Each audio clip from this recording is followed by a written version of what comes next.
Hello everyone, welcome to physics math. तो आज हम लोग एक बहुत इंपॉर्टेंट टॉपिक डिस्कस करने वाले हैं। कार्नोट इंजन थर्मोडायनेमिक्स का one of the most important topic है कार्नोट इंजन। तो देखिए, कार्नोट इंजन पहले क्या होता है, क्या है, फिर इसके बारे में कुछ आपको एक्स्ट्रा बताएंगे। तो कार्नोट इंजन क्या होता है, what is Carnot engine? The Carnot engine is a theoretical thermodynamic cycle proposed by Leonard Carnot. It estimates the maximum possible efficiency that a heat engine during the conversion process of heat into work and conversely working between two reservoir can process।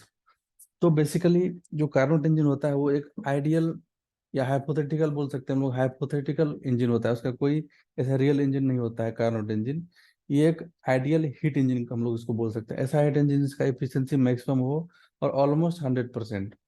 तो ऐसा जो system हम लोग को बनेगा वो उसको बोलेंगे हम लोग कार्नोट इंजन, जो कि एक्चुअली प्रैक्टिकली पॉसिबल नहीं है जिस किसी भी सिस्टम का एफिशिएंसी 100% बनाना, according to second law of thermodynamics. तो एक हाइपोथेटिकल कॉन्सेप्ट है कार्नोट इंजन।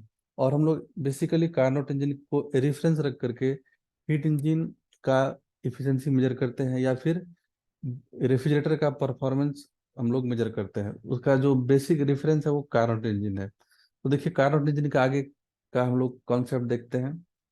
तो कार्नोट थ्योरम क्या है, देखिए। According to Carnot theorem, any system working between T1 hot reservoir and T2 cold reservoir can never have more efficiency than the Carnot engine operating between the same reservoirs। तो किसी भी heat engine का efficiency corresponding Carnot engine से ज़्यादा नहीं हो सकता है।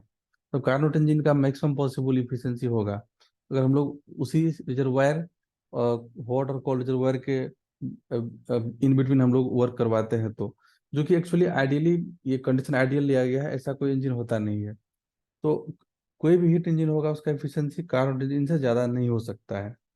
Also, the efficiency of this type of engine is independent of the nature of working substance and is only dependent on the temperature of the hot and cold reservoir। तो क्या होता है कि इसमें जो वर्किंग सब्सटेंस होता है उस पर इसका एफिशिएंसी डिपेंड नहीं करता है। सिर्फ इसका टेम्परेचर जो हॉट रिजर्वायर का रहेगा और कोल्ड रिजर्वायर का, उसी पर ये इसका एफिशिएंसी डिपेंड करेगा कार्नोट इंजन का। देन देखिए, कार्नोट साइकिल क्या होता है। A Carnot cycle is defined as an ideal reversible closed thermodynamic cycle. Four successive operations are involved.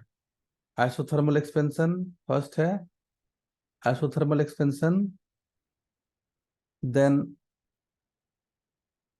Adiabatic expansion, फिर आइसोथर्मल कंप्रेशन है, एंड एडियाबैटिक कंप्रेशन है। तो देखिए, ये डायग्राम है, पीवी डायग्राम कार्नोट इंजन का। ये ए से बी जो प्रोसेस है ये आइसोथर्मल एक्सपेंशन है, टेम्परेचर फिक्स है T1। और फिर बी से सी में जो है ये एडियाबैटिक एक्सपेंशन होता है। सी से डी में आइसोथर्मल कंप्रेशन होता है, ये लाइन में देखिए पैरेलल है। और डी से ए में होता है एडियाबैटिक कंप्रेशन। तो ए से बी में जो है सिस्टम को हीट सप्लाई किया जाता है वहां पर, और वो वर्क डन करता है। देन बी से सी में हीट एक्सचेंज नहीं होता है, यहाँ पर हीट कुछ भी सप्लाई नहीं कर सकते बिकॉज एडियाबेटिक प्रोसेस है। और यहाँ पर भी एक्सपेंशन हो रहा है, मतलब सिस्टम सराउंडिंग पर वर्क कर रहा है। फिर सी से डी में कॉम्प्रेशन हो रहा है, सिस्टम सराउंडिंग सिस्टम पर वर्क कर रहा है, कॉम्प्रेशन हो रहा है। ये कॉम्प्रेशन क्या है, आइसोथर्मल। यहाँ पर टेम्परेचर कांस्टेंट रहेगा, सपोज T2 एज्यूम कर लिए। देन अगेन डी से ए तक में एडियाबेटिक कॉम्प्रेशन हुआ, तो ओवरऑल एक क्लोज साइकिल बना। और इसको हम लोग बोलते हैं कार्नोट साइकिल। तो ये चार प्रोसेस होता है, यहाँ पर लिखा गया है। तो during this operation the expansion and compression of the substance can be done up to the desired point and back to the initial state. ये हम लोग का जो एक साइकिल में एक कंप्लीट साइकिल करता है। तो इनिशियल से ए से स्टार्ट किया, कंप्रेशन हुआ एसोथर्मली, देन फिर एडियाबेटिक सॉरी एक्सपेंशन हुआ एसोथर्मल, देन एडियाबेटिक एक्सपेंशन हुआ, फिर आइसोथर्मल कंप्रेशन हुआ, और फिर एडियाबेटिक कंप्रेशन हुआ, और सिस्टम आ गया स्टेट ए को। तो ये क्लोज साइकिल है, जो सिस्टम जहां से स्टार्ट करता है उसी स्टेट में आता है फिर से आफ्टर सम टाइम। ये चार साइकिल जब कंप्लीट होता है तो सिस्टम ए से था और वही स्टेट ए पर आ गया। तो इसी को बोलते हैं हम लोग कार्नोट साइकिल। चार प्रोसेस होता है, इसको याद रखना है। Isothermal expansion, adiabatic expansion, isothermal compression and adiabatic compression. Then इसके बाद देखिए, वही लिखा हुआ है फिर से यहाँ पर, Carnot cycle consist of following four process, isothermal expansion process A B, देखिए प्रोसेस ए से बी आइसोथर्मल कंप्रेशन है, एक्सपेंशन है सॉरी, देन एडियाबैटिक एक्सपेंशन है बी से सी तक, उसके बाद आइसोथर्मल कंप्रेशन है सी से डी तक। सी से डी है आइसोथर्मल कंप्रेशन, यहाँ से देखिए सी से डी कंप्रेस हुआ है, वॉल्यूम डिक्रीज हुआ है, कंप्रेस हुआ है, देन डी से ए जो है वो एडियाबैटिक कंप्रेशन है। तो पीवी डायग्राम इसका यहाँ पर दिखा हुआ है, कंप्रेशन एरो का डायग्राम, एरो का डायरेक्शन जो है वो डायग्राम में इंपॉर्टेंट है, टुवर्ड्स इंक्रीजिंग वॉल्यूम, वॉल्यूम यहाँ पर देखिए इधर एरो रहेगा तो वॉल्यूम इंक्रीज हो रहा है इसलिए एक्सपेंशन बोलते हैं। देखिए इधर फिर एरो इधर ही वॉल्यूम इंक्रीजिंग की तरफ है इसलिए इसको एडियाबैटिक एक्सपेंशन बोलते हैं। यहाँ पर एरो है रिवर्स डायरेक्शन में, वॉल्यूम डिक्रीजिंग की तरफ, तो इसको कॉम्प्रेशन बोलते हैं। अगेन यहाँ पर एरो उसी डायरेक्शन में है तो ये भी कॉम्प्रेशन हो रहा है। तो अब देखिए हम लोग एक सिलेंडर जो वर्किंग सब्सटेंस था उसको हम लोग एक तरह से स्टेप बाय स्टेप देख रहे हैं। वो जो सिलेंडर था उसके अंदर वर्किंग सब्सटेंस था उसमें क्या हो रहा है उसको हम लोग देखते हैं। पहला जो ये पहला ए टू बी जो प्रोसेस है उसके लिए पहला सिलेंडर है ये सिलेंडर, जिसमें कि आइसोथर्मल एक्सपेंशन हो रहा है, तो ये गैस एक्सपेंड करेगा। तो देखिए एरो का डायरेक्शन क्या है, ऊपर की तरफ है, मतलब सिस्टम सराउंडिंग पर वर्क किया आइसोथर्मल एक्सपेंशन के केस में। देन सेकेंड केस है एडियाबैटिक एक्सपेंशन, ये वाला सेकेंड स्ट्रोक। बेसिकली इसको फोर स्ट्रोक इंजन भी बोलते हैं हम लोग, फोर स्ट्रोक साइकिल, जिसमें चार प्रोसेस होता है। तो सेकंड क्या है, एडियाबैटिक एक्सपेंशन है, एरो का डायरेक्शन ऊपर की तरफ है, मतलब सराउंडिंग पर वर्क हो रहा है सिस्टम के द्वारा। देन थर्ड में है क्या है, आइसोथर्मल कंप्रेशन, यहाँ पर देखिए सिस्टम पर वर्क हो रहा है सराउंडिंग का। देन अगेन फोर्थ नंबर में क्या है, अगेन सराउंडिंग से वर्क हो रहा है सिस्टम की तरफ, हम लोग इसको एडियाबैटिक कंप्रेशन बोल दिए। यहाँ पर अगेन हीट एक्सचेंज कुछ नहीं होगा, तो आइसोथर्मल एक्सपेंशन जब होगा तो वहां पर हीट सिस्टम लेगा और यहाँ पर हीट सिस्टम रिजेक्ट करेगा। तो यहाँ पर हम लोग एक एरो दिखा सकते हैं, क्यू इनटेक हो रहा है और ये यहाँ पर से बाहर की तरफ जा रहा है। इसको कुछ Q1 ले लेते हैं, इसको कुछ Q2 ले लेते हैं, या फिर QA भी बोल दे सकते हैं इसको हम लोग, और इसको QCD बोल सकते हैं। तो ये बेसिकली हम लोग का जो वर्किंग सब्सटेंस था उसमें क्या हो रहा है, पिस्टन का मूवमेंट कैसे हो रहा है, उसको हम लोग रिलेट किए इस साइकिल से।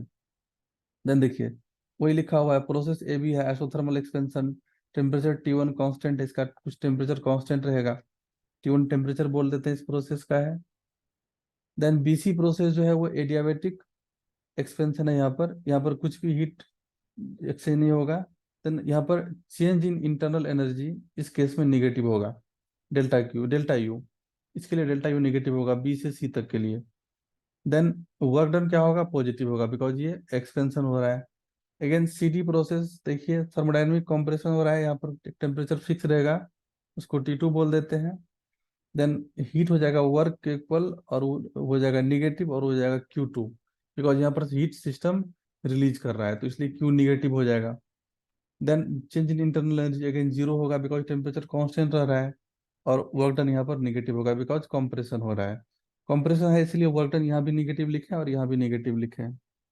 देन देखिए D2A में एडियाबैटिक कंप्रेशन हो रहा है, अगेन D2A में D से A में एरो का डायरेक्शन देखिए, एडियाबैटिक कंप्रेशन हो रहा है तो यहाँ पर Q0 रहेगा, फिर change in internal energy positive रहेगा, एंड देन यहाँ पर वर्क निगेटिव रहेगा बिकॉज ये कंप्रेशन हो रहा है। तो ये फोर साइकिल था, उसका हम लोग एक्सप्लेन किए कैसे क्या हो रहा है, internal energy change, work done और हीट का। तो वेरी इंपॉर्टेंट, इसको याद रखना है। देन देखिए हम लोग लिखे in process A B heat Q1 is taken by working substance at constant temperature, जो कि आप देख सकते हैं।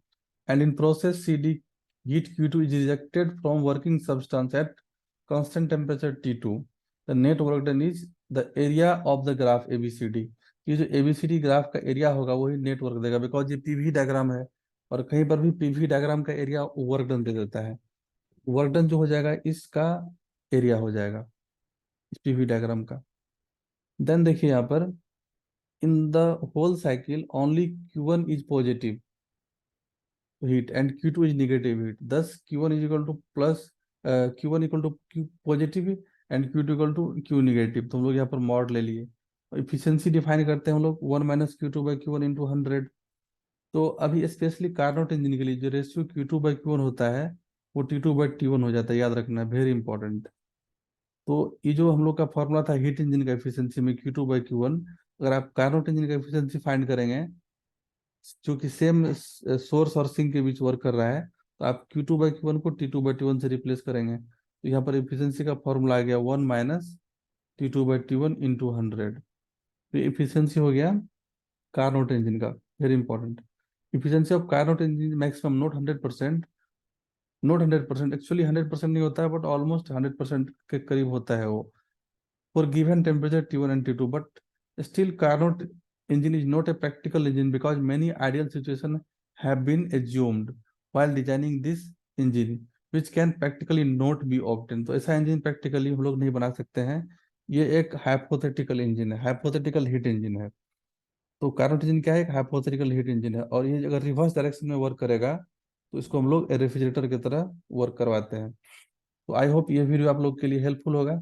Thanks for watching.